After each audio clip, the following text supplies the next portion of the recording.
Hello, everyone, and welcome back to my podcast. Today, I have the incredible, beautiful Miss Brianna Young. I'm so excited to have her here today because she is such a light and has a magnetic field, just that star power, and she has so much wisdom to share with us today. I'm going to pick her brain today and see what wisdom she can share with us. Welcome. So happy that you're here with us. Thank you so much. I'm so excited to be here too, and thank you so much for having me. I love meeting people like you. Just a little background. I know that you used to be in the beauty industry and now you're a multi-million-dollar coach, and just your love and light, sharing all of these gifts to women, encouraging them to really step out of their shell. It's really incredible to see you. You know, when you find the right people where your energies bounce back and forth and you really expand each other. My higher self was just telling me, when you meet the right clients, the right people, you both expand and you create this harmony, you create this symbiosis. Instead of feeling depleted, you're more empowered. If you can share with us, like, how was that transition for you? Oh my gosh. Well, I've done a lot of personal development work. I go back to kind of what you've said before. It's like when you meet somebody and you just have this connection and you bounce things off each other so easily. It's that synergy. And it's really interesting because when I didn't know you, you came as a referral to me. I didn't know you. When I started listening to your stuff and getting to know you, we had a lot of similar backgrounds and we have a lot of similar conditioning and patterns, like the people pleasing and having to let go of the money stories. And my journey has really been that. I mean, I have been on a personal development journey for the last 6 years, transforming myself. I've been transforming my whole life, because when you grow up in a family dynamic that, you know, from generational traumas, and you know, at a very young age, you are the generational curse breaker. You know, you're different. You're the black sheep. I've been transforming myself since I was probably 14 or 15. Transformation is a big part of my life over the last 5 years of stepping into the online coaching space. I have been in my purpose and higher purpose. Yeah, I'm sure you can probably say the same. Yes. And what I love most about you is that, you know, when you're somebody who's already working, doing all of the digging, I just come in and expand you bigger. This is how you were able to make, how much was it? Like 15K the next 24 hours?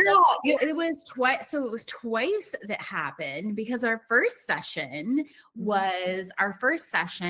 landed me a $7,000 sale. And then the second session was a $12,000 sale. It's interesting because I was telling our mutual connection, I was telling her, I was like, I'm going to see how I feel. Like, now I'm starting to observe patterns. Like, what am I doing afterwards? Like, what am I doing? So I'm like, it's going to be really interesting to see after this podcast, like, how I feel. What am I doing? Because I will tell you, the last 2 times I felt so regulated and calm. I did my podcast, and I'm pretty sure it was from my podcast. Oh my gosh, yes. And sometimes I feel concerned when I'm with people, like they either feel like this massive hangover the next day, or when I'm in a bookstore and I get super excited, my frequency almost shocks people. But when I meet people like you who can hold that frequency, hold that wealth frequency, because it's all life force, right? Money is literally just a materialization of this life force energy.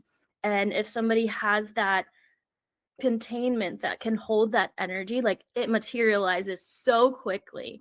And that's what it comes as money, because we send it out to the field and then it lands in your body. And, you know, I might just do a few cleanings here and there. We were digging into more of your past life when you were a teenager, but you were able to hold that frequency, which expands you even more. And yeah, it's such a beautiful thing to witness and manifest. I've seen quite a few clients also that were able to manifest like 20K in a week, like just the magical things. So insane. We're creating this new economy of creators now. And are you really good at branding too and activating people's star power? How were you able to break through all of the shame patterns, or maybe like you showing up as your authentic self? Did you find yourself masking before? How was your experience? Yeah. So I think a lot of people can relate to this. I grew up in a corporate environment, right? It's like most people, most driven entrepreneurs, they want to be successful. So, but they don't really know how or what. They go into corporate America, and in corporate America, you're taught the better you perform, the more success, like we're going to reward you with more money. So, I grew up in this performance energy, like through my experience of corporate. And most people don't know, but I have like 6 years working in like radio and television, the Oprah Winfrey Show, and, had some really high power positions I had to perform. And I think that when you get to a point, like after that, I opened my own bridal hair and makeup business. And it got to a point where I was done performing. I was done exchanging time for money. I was done feeling the pressure of hustling for money and sales. And I knew that I had to go deeper. I knew that I had to go deeper into the inner work piece of it all. And I let go of the conditioning. It really started with my money story. I knew that money was controlling my life in every single way. I had a pretty good level of high consciousness and self-awareness already, being the deep spiritual person that I was.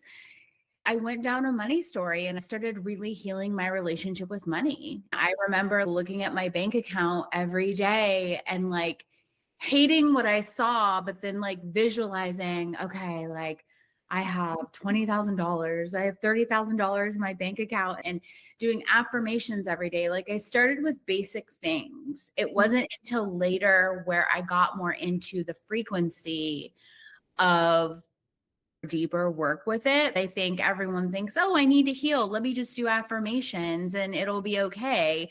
And it's like, all right, that's a start, but there's a whole different level that has to be unlocked. I help my clients through a lot of the energetic reset and the energetic reframes that are needed in order to get them to a level where they build an undeniable self-trust. Yeah. What I've observed, like from the masculine, like business versus the feminine, there's so much of this nervous system regulation, because I feel like a lot of women were raised to be submissive versus the masculine who were raised to be more of dominant.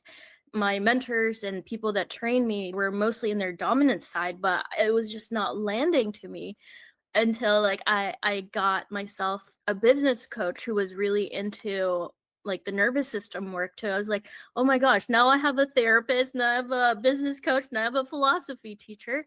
Just the amount of inner work that goes into having a business, being a creator, you don't really realize it until you're in it. That's why I always say business is a form of a spiritual path, your hero's journey, heroine's journey, because you will uncover more things about yourself than anything. Women really struggle with showing up. We struggle with embodying that confidence. What are some practices that you love doing to turn on that radiance within yourself? Because some days we're just like, I don't feel like doing anything. Yeah. Well, I do an enormous amount of self-care.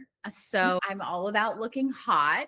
Yes. But I want to it's know, like, what are it's like, some tips and tricks? well, it's like the feeling it's so funny because I just created a new Telegram broadcast called Hot, Rich, and Regulated. And I was like, okay, what do I do to keep my frequency high? What do I do to keep elevation? I elevate my standards so high. I do skincare. I take baths every night. I get my manicure and pedicure. I just elevate my standards. I shop at the nicer grocery stores. When I'm at a restaurant and they have one of my favorite nicer wines on the menu, I'm not ordering the cheapest glass of wine or the chicken because I really want the steak. Mhm. And it starts with these tiny identity shifts that create your own culture and your own frequency within yourself Mhm. that really gets me in this vibe. I think that we're in this culture now where it is a more vibey culture, especially with the Gen Z, like with a lot of like Gen Z people who are coming into this world that are on such a different frequency because they grew up with all this technology. Sure. And a lot of times when I'm outside, even when I'm at home, just to make yourself feel better, do your hair, wear nice clothes, anything to get you out of that feeling of rut. People that I often see when I'm out in Target or when I'm out shopping, they're still in their pajamas. I think it's self respect and also respect to the people around you. Dressing neatly, brushing your hair is like hygiene, very basic stuff.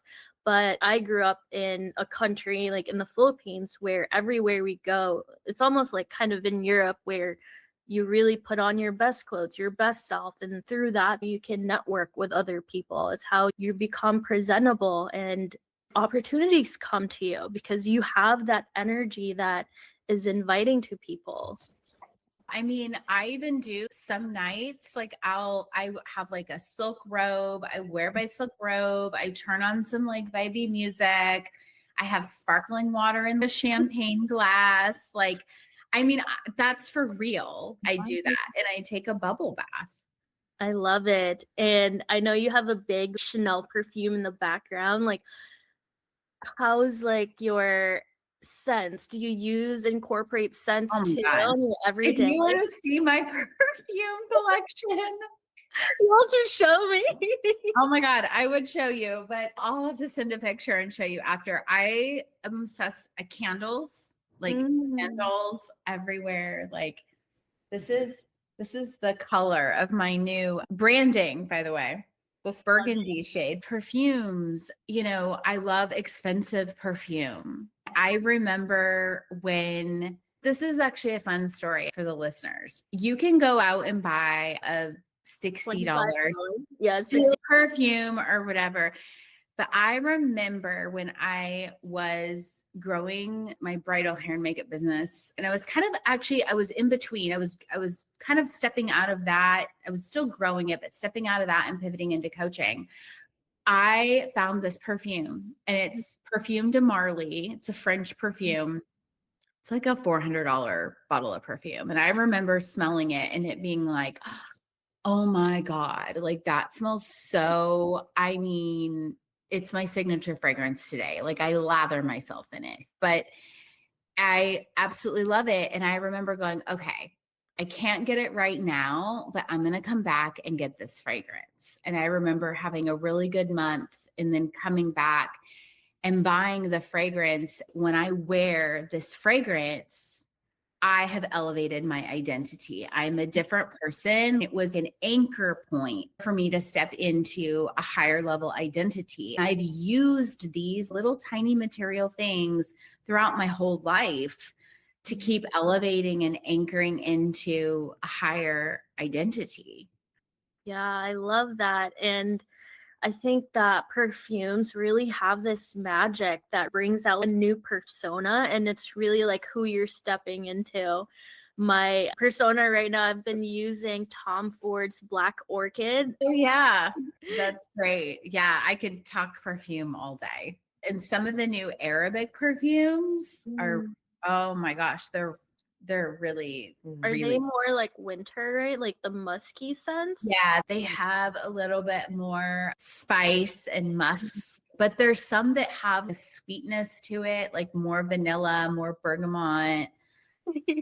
I They're feel like you should bottle your frequency, right? I've been talking about, I'm going to have a merch store. That's a big long-term goal. I got that idea because someone gave me this little money spray. Ooh. I keep it on my desk and she created it. I was like, oh my gosh, I need to have a perfume for sure.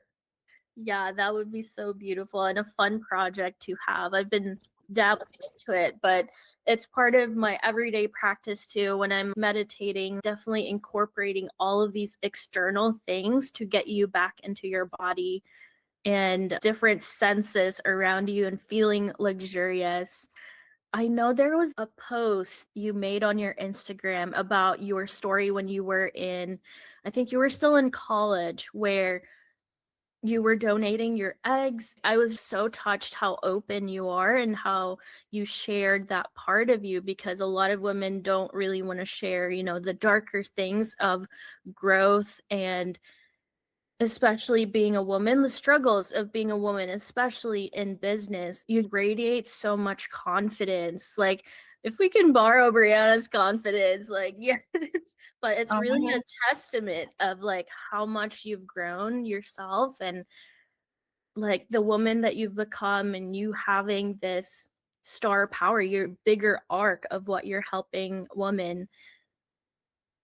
yeah, that's a perfect example of star power. I believe, whether you believe in God, higher power, spirit, like Oman, whatever you believe in, I believe that we're given these experiences in life. Either let them chain us or let them empower us. I believe that we're given these experiences to fully step into our purpose and fully step into our power.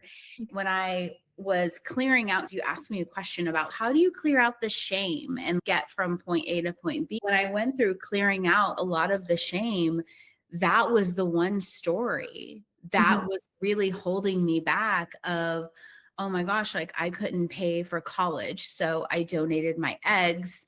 I did it twice, not just once, I did it twice. And there was so much shame and guilt around it, especially growing up in a really religious community of like, oh my God, like you had to sell your body and sell your soul. I lived with that for a really long time. And even though people were like, no, but you did a good thing, you helped people, I was just looking at it from like, I had to survive. And I did at that moment. I did had to survive. But it was the one thing that was the experience that was like, no, never again. This is not who you are. It was reframing, like in the middle of that reframe of, okay, standards have got to be up here. And it was that the straw that broke the camel's back. I was just like, no more. After that experience was when I finally stepped into, what does luxury look like? What does luxury mean? How can I have these better things? How can I create a better lifestyle for myself? How can I step into my higher purpose? And I think that as women, it's like you have a choice. You either look at it glass empty or glass full. Yeah, and I think it's one of the things that I struggle to make my clients see also, like, hey, you can like flip the story and look at this like on a very different perspective. Even doing like the little things like buying yourself a crystal glass to drink your Mhm. water. It's that essence. You are imbuing yourself to really elevate. And I love doing high teas also. Like, I would go Oh, to yeah. the Waldorf Astoria. It's like $50, but it elevates how you see this world, just immersing yourself in it. So for you, how were you able to? I'm trying to break into the 50K threshold. I'm not quite there yet, but I'm working with a lot of embodiment coaches and business coaches. It's definitely a leap, about 2 years ago, like when I got into like the 10K months, it was like it blew my mind. It's like it was this easy, and just it was like a flip of a switch. It was just like mindset switch. My higher self was like showing me like this is what's possible for you. Like all you need to do is change your mind. and really hold into this frequency. You've broken through so many kind of ceilings within yourself, and you've made millions already. How are you able, what was your body feeling when you got into your 50K and then the next level until you got to a million? What was happening inside your Yeah. body then? Well, I love this conversation because I'm actually strategy driven. I came on as a strategy driven coach first Mm, before I got into energetics and mindset pieces. What really took me to 50K months was a combination of identity, energy, frequency, and strategy. The strategy piece is so important because there's so much strategy. Even when I've been pivoting my brand in this season of this last year, I've still been able to maintain 20 to 50K months, building a brand new audience because of the way my brain works with strategy. So mm. strategy is really important. Strategy is a huge part to getting to 50K months with the energetics and the identity pieces with that. 50K months is pretty easy depending on your price points and how you create your external infrastructure. If you have the internal infrastructure already, the next 50K is going to come from your external infrastructure. That external infrastructure is only going to work as good as the movement you are creating within your brand. The movement is the foundational piece because when you create your offers from that movement, it takes identity, energetics, frequency, and strategy. When you create your offers from that movement, you now have the external infrastructure to scale very, very quickly to 50K months because your offers flow from one to the next. Yes. Oh my gosh. You just gave us such an incredible blueprint here. Thank you for Mhm. sharing all of that. One of the things that I'm doing, I love using whiteboards where I can see which stage I'm on. And it's like, okay, I've broken my 10K, 17K, 20K. It's like, I'm going to get there. It's just slow. My body's recalibrating, especially if you're a one-person business. Do you have employees too, or you just do it all by yourself? I have an assistant, and the assistant is good for like the one assistant is really, really good for 50K. Mhm. But you don't, it depends on just like how you want to structure everything. Like you don't even, having a part-time assistant for 50K is really good to have, but you don't have to have it if you're, it just depends on, are you more low ticket? Are you high ticket? You Yeah. know, it depends on all those things and what feels aligned to you. But to answer your question, how does it feel in my body?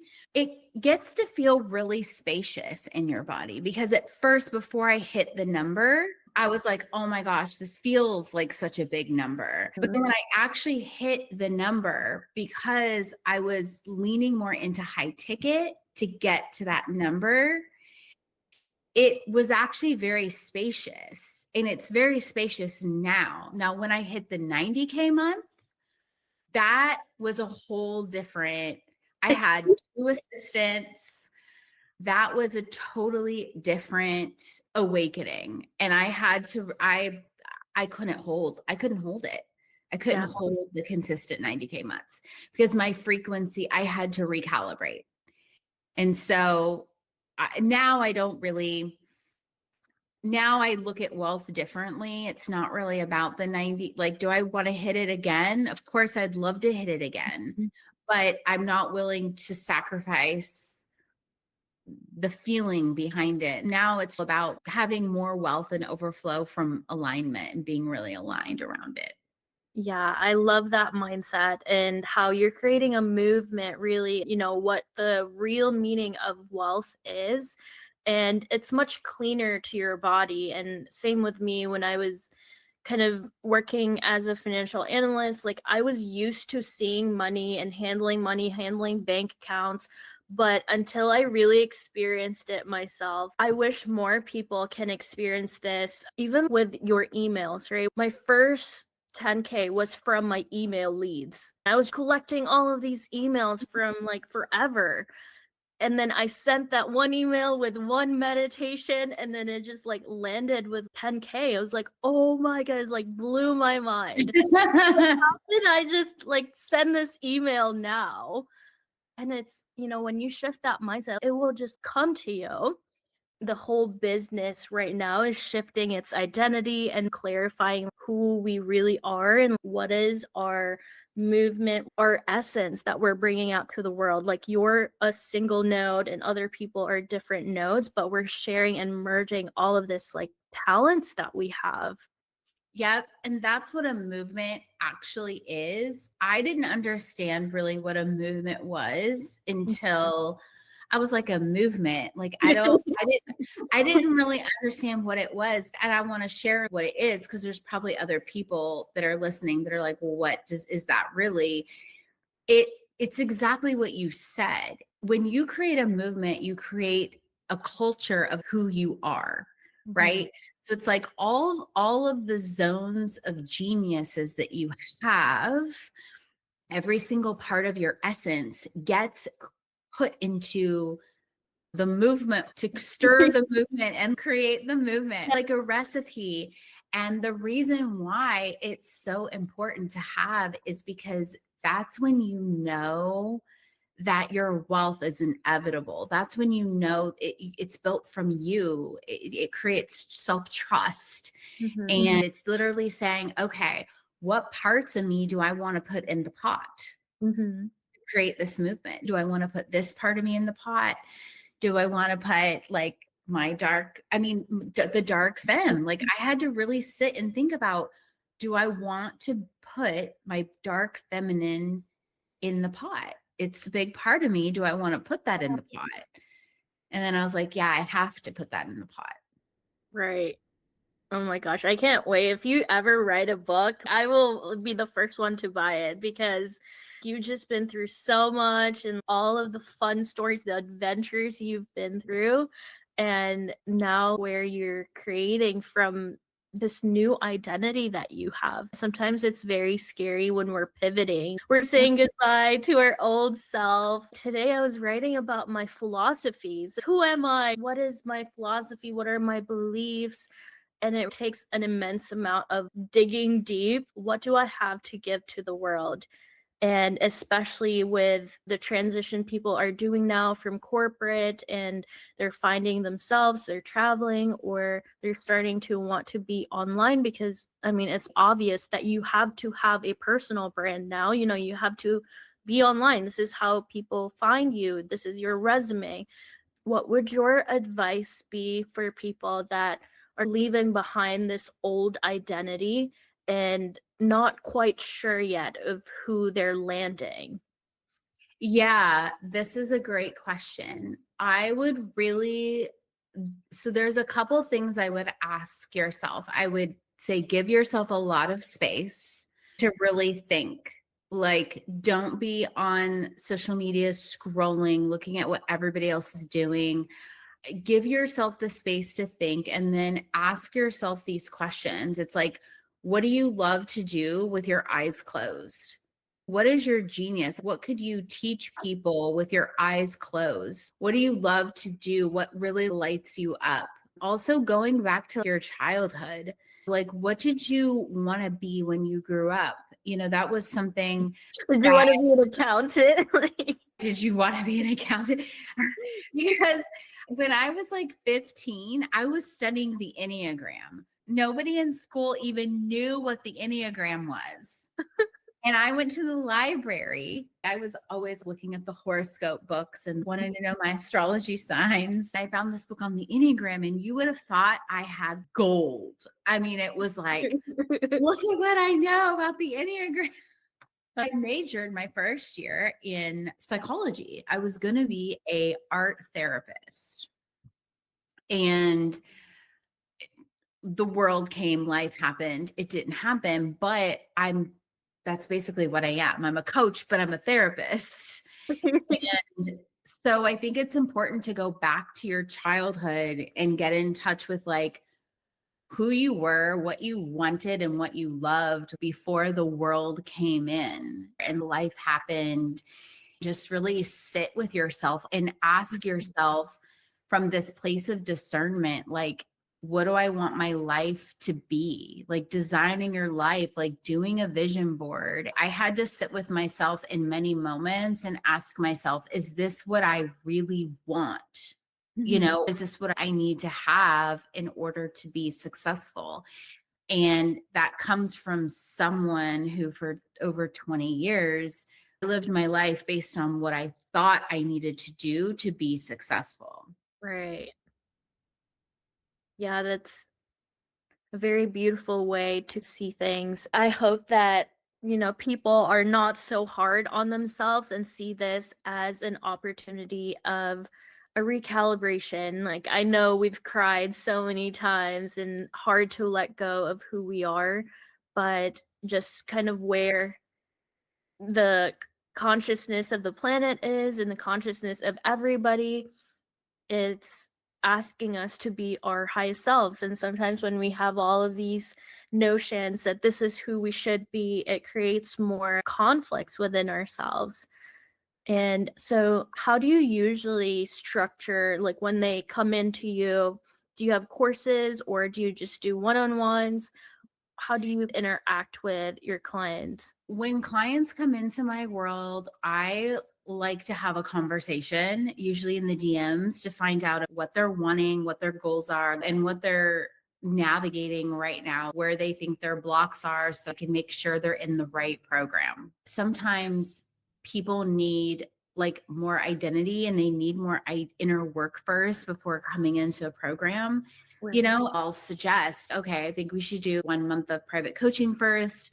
Let's get you here and then let's get you inside a mastermind or whatever. Some people don't like community and they don't want to be in the mastermind. They want more private one-on-one spaces. Masterminds aren't good for everyone. Private coaching isn't good for everybody. When people come into my world, I really treat it like a prescription. Tell me all your symptoms, tell me every single thing you're experiencing. As a neurodivergent, like I am, who has lots of ADD, I like, there's certain moments of my journey where I'm like, thank God I was in a mastermind. And there's certain moments, like right now, I'm like, thank God, like I'm doing private. So I think they go through, I don't want to say like a psychoanalysis, but it's similar to that, because if people are investing, we need to make sure it's a good fit and it matches like the level of the transformation that they're actually wanting to achieve. I'm extremely results driven.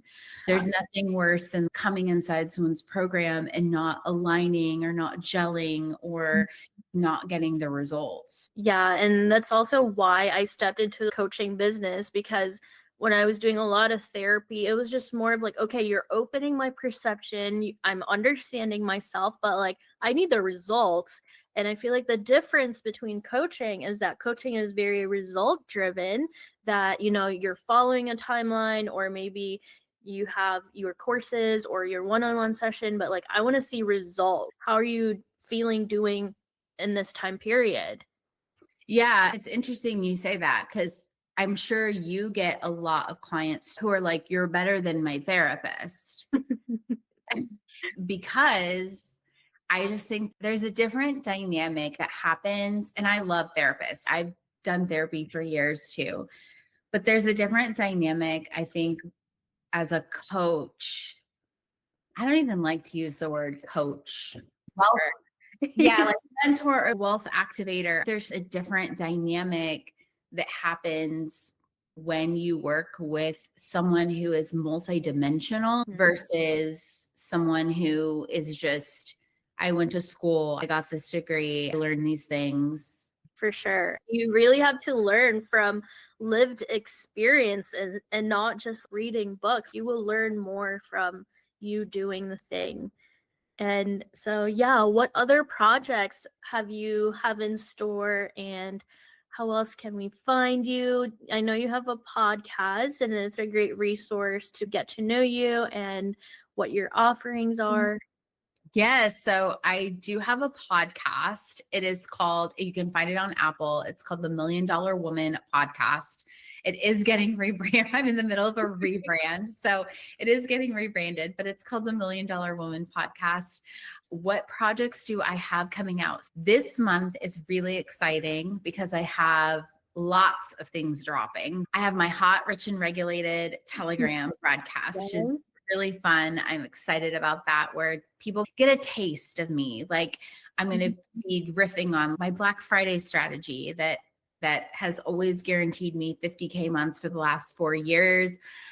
And then it's like energetics too, and like energetic leadership. Mariel and I, my retreat business partner, and I have an in-person experience that is dropping for the dark femme girlies. We have an in-person experience that's dropping this month that will be hosted in February on the full moon. We love in-person experiences. And these aren't like live events where you go and there's like a lot of people. Like, these are more like intimate, sacred spaces. We're going to be helping female entrepreneurs start creating their movements. We're really excited about that. People can find my Star Power Mastermind. This is stacking season. So there's a lot going on between now and the end of the year. My Star Power Mastermind helps you also create a movement. It's courses, biweekly calls, different kind of. If people want to find out more, they can find me on Instagram at the Brianna Michelle _ Yay. Oh my gosh. Lots of exciting new stuff. And I love that you and Marielle, she's also such a badass babe, and she's hitting her 12 million. Just being around women who are making insane amounts of money. This is something that I've really contemplated on the last few weeks. I'm also in Jamie C's community, and she nonchalantly talks about having 6 million a year. It really expands you to be around in these communities that really stretches you, like not just the business that you're creating, like how much fun it is to make money, especially with women around, and just the shift of worldview is like, man, women can really do anything and everything. Men make it sound and look so clunky and difficult, but women are over here just having fun. And I know you also have this one friend, she's a mom, and she has this amazing business for herself while having time for her children. Really, when you have the strategy and energy to merge together, it's mind-blowing. Yeah, it's so cool. My goal is to keep empowering women to go after their soul purpose. I don't have any regrets, but I wish I would have believed in myself sooner. I didn't get into success until my early to mid 30s. If there's anyone listening, take this as a sign to just do it. Go all in, trust yourself, like, and believe that like everything else is going to like fall into place. Right. And I was looking at your chart. It was like your biggest wounding was money, but then you're meant to be wealthy. And it's like that contradiction, but you really powering through that and using your God-given gifts, this embodiment piece in the same way, like expanding people in new heights. And I love that so much for women. Thank you so much for being here with us today and sharing all of your wisdom. It's such a joy to be around you and just your star power frequency. Thank you for being with us. Oh my gosh. Well, thank you for having me. I'm looking forward to your retreats and what else you have to offer. I want everybody to follow you because you're such an inspiration to all women. And thank you for everything that you do for us. Oh, well, thank you. I appreciate it. Bye. Bye. Okay.